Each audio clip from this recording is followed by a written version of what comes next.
Yeah, yeah. Good morning. This is Bang Bang Ray. Well, I am going to change my name, but not at this minute.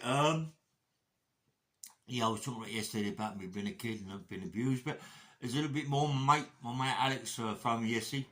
Another guy called Alex Jones phoned me yesterday and told me a few things about this, that, and the other, and I said a little story happened. Yeah, I used to walk up from my house. Yeah, I used to go and pick my mate Alex Phillips up because I told Alex about this story. He told me. Yeah, and I used to pick my mate Alex Phillips up and just go up a place called Perring Road, going over the bridge to our school, John Perrin, yeah. But before we used to go there, um, me and him together, it was an old boy on a wheelchair, was sitting outside his house, and I remember that he used to call me over to sit there, and he used to touching my leg and touching my private parts, you know.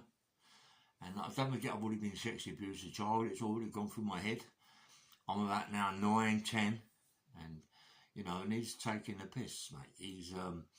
I'm letting him do this and do that, and I'm fucking fuming. But I'm a young kid. I don't really know what to do about it. Yeah, so I ain't gonna tell no one. But only fellow I told my mate Alex. And anyway, anyway, we're walking down the road, and it happens that he pulls me over.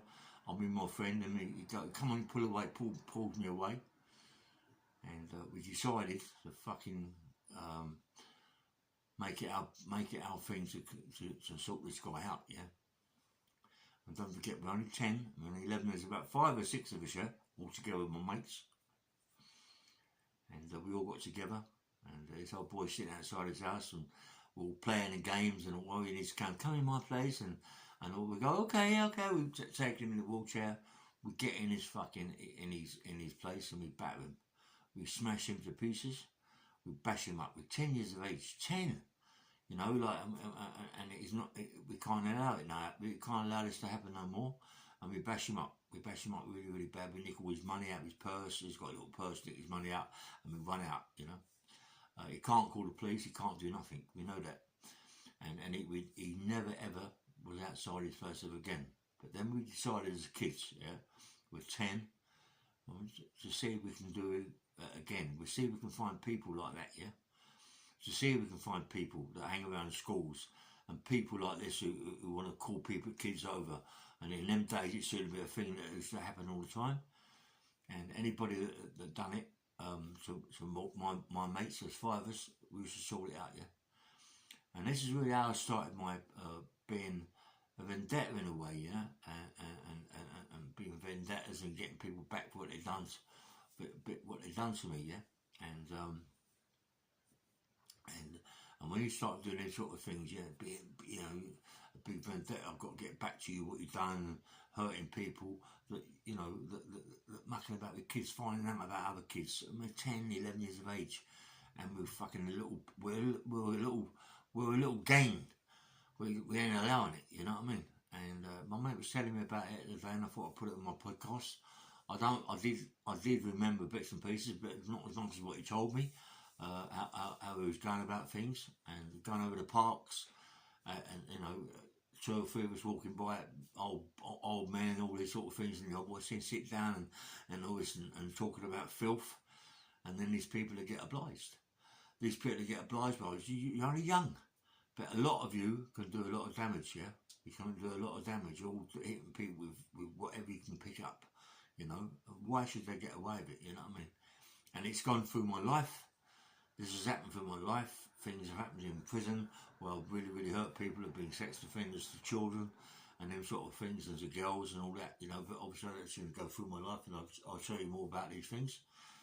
And, so me, Matt, Alex Phillips and all that, we was good pals, and we used to stick together, you know. And anybody like that used to hurt kids in any sexual way, they'd be in trouble. Didn't want to get involved with mums and dads hitting their boys, because that's mums and dads in them days. It is a thing that happened all the time. Mums and dads would always clump their kids. This is a part of growing up. This is why a lot of kids today are walking around stabbing people, and also them being sexually abused in other ways, yeah? And the kids come from other countries and all this, that and other. But a lot of it is that parents don't chastise their kids like they used to chastise them, you know, and they used to batter us, you know what I mean? But you got a lot of respect. You learn respect from mum and dads. You know, when mum and dads was on it, mate, you was in trouble. You know, there's no point going to school the next day and say, oh, I got bashed up by my mum, or got bashed up by my dad, or my stepfather, or whatever it will be, yeah? And don't forget, when they did bash you up, they bashed you up. They bashed you up proper. And this was what made us the people we are. You know, we was very strong kids. You know, today they're very weak. Mums and dads can't do this because they're going to tell whatever they're going to tell. Mum hit me, dad hit me. Come on, it's terrible. You know, and you respected your mum. You respected your dad more so then than you are today. And mums and dads were the backbone. And I was more frightened of my mum than I was my dad. You know, my stepdad was a nice, you know, I mean, you know, he wasn't a weak man, but my mum was the one. She was the powerful woman. You couldn't get away with anything with my mum, mate. And everyone, we all loved my mum to death, but you knew not to take the piss. You know, you took the piss, you'd get bashed up. And my mate Alex Phillips, his mum was very, very soft, but his dad was very, very hard. When you went to the house, yeah, and you knocked the door, you had to walk away from the door and sort of stand back. Is Alex there, please? Why, what's up? Well, he come out and play. Listen, he ain't going to play with you like today. Go away, go on, go, shoes off. And I was wait around the corner, Alex was climbing through the window, and we'd all meet and we'd run over the park. And Alex's mate used to, his dad was a caretaker in his big grounds, yeah, in his big grounds in Acton. I forget it was called Acton Grounds or something like that. And he had a gun, yeah, he used to shoot wood pigeons and all that, you know what I mean? And he's like fucking mad, mate. He was mad. He said, oh, come on, we'll fucking shoot these guys. We'll shoot these guys that muck about the kids and all that. I said, no, we can't go that far. You start killing people. You know what I mean? We're only like 10, 11 years of age. You know what I mean? He wants to start shooting people. I went, no, you can't do that. You know what I mean? And he said, come on, we'll go. He had a big fucking knives and all that in them days. You know, his dad had run this place and he could get hold of it. He wanted to get hold of it, you know what I mean? But no, not into that. And sometimes it's a bit dangerous going out of him, looking for these sort of people, because his place was next door to Acton Park, and we used to go. Acton Park was the grounds for us to walk around. Sometimes we used to go to Gunsbury Park, and there's many parks, South Acton Park, Northfields Park, all round in parks, looking for these old bastards. You know, like 10, 11, and you don't care.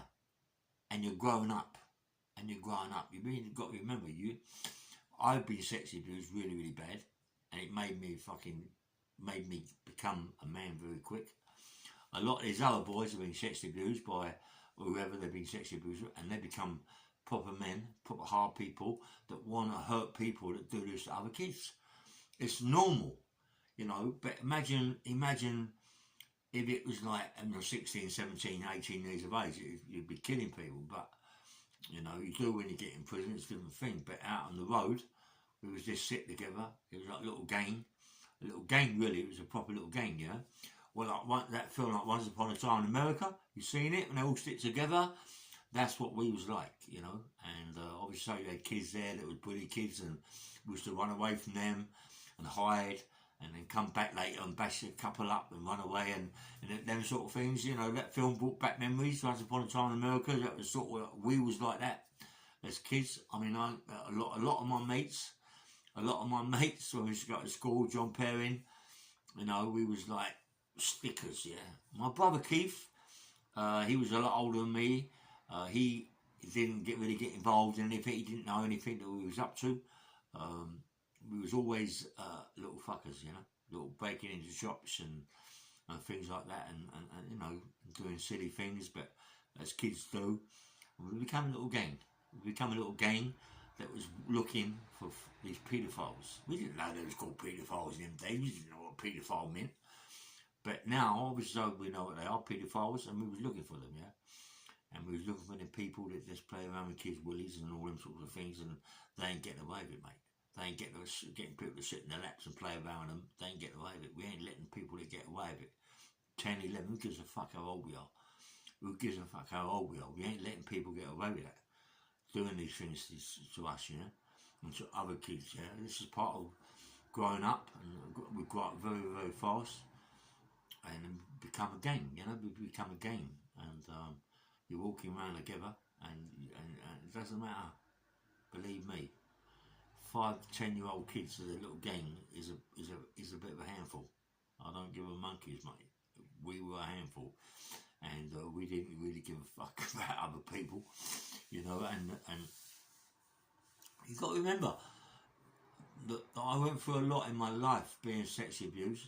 And my mum mollycoddled me after all this. She loved me to death in all this. It got work, you know. Mum always worried about you, where you're going, what you're doing. You know, she worries about people, what's going to happen to you and all that. But Mum don't really know what we're up to. Mum don't know that we're little fuckers, skullduggery. And listen, round the corner from us, round the corner of my house in a place called Shah Road, near Shah Road, there was a bridge that goes over to the other side. And we used to plot up around them areas and do old boys, do these old boys, yeah. But they might not be old, they might be 50 years, 60 years of age, you know, but like, we didn't, all the old boys just try and bash them, and the old boys would nick their wallets and their money. You know what I mean? So that is what we used to do. Loved it, mate, I loved it. And then you move on a little bit in your life, yeah, you move on. And then I was saying I was going over the fair a lot as a kid, doing all sorts of jobs and bits and pieces down at blacksmiths. And you know, I become a proper handful as a child, you know. My mum, my brothers and sisters, I was a fucker. I was always fighting, never stopped fighting. I loved fighting. I loved it as a kid, I loved fighting as a kid. Today it would be more dangerous because of knives and other things, but in them days, I don't care. We didn't care about whatever, we didn't care with monkeys, we didn't care, you know. We just was strong, big kids and 10, 11 years of age as a gang, okay? I just wanted to let you know that the old boy that played around with me at the top of the road with a wheelchair, he had it coming to him, yeah? He had it coming to him. I would have been sexually abused, and obviously after that, my mind had gone a bit cranky. I was always fighting at school. I was always getting hit by the headmaster, caned, Mr. Woolley, and all that little firm went run across there with a chair. I got expelled from school, suspended, expelled. My mum went crazy. I used to always get suspended and expelled. Always went to different schools. I was never at school. I was always with my mates. We was always getting out of school, and doing what we had to do, yeah? Please like and subscribe my podcast. It's only a silly little one, but it's about people that, as kids, we become kids that didn't like these paedophiles, and we ain't standing for it. We become a little enforcer firm that, you know, and when done what we had to do, you know, I mean, people today, if they had the same idea as what we had, these people will be doing this, what they do today with these kids anyway. Have a nice day. It's still cloudy. I don't think we can ever have any sun. It seems to me that someone's mucking about the weather. And anyway, have a nice day. Like and subscribe, and thank you for my channel, yeah? Take care, yeah? Bye-bye.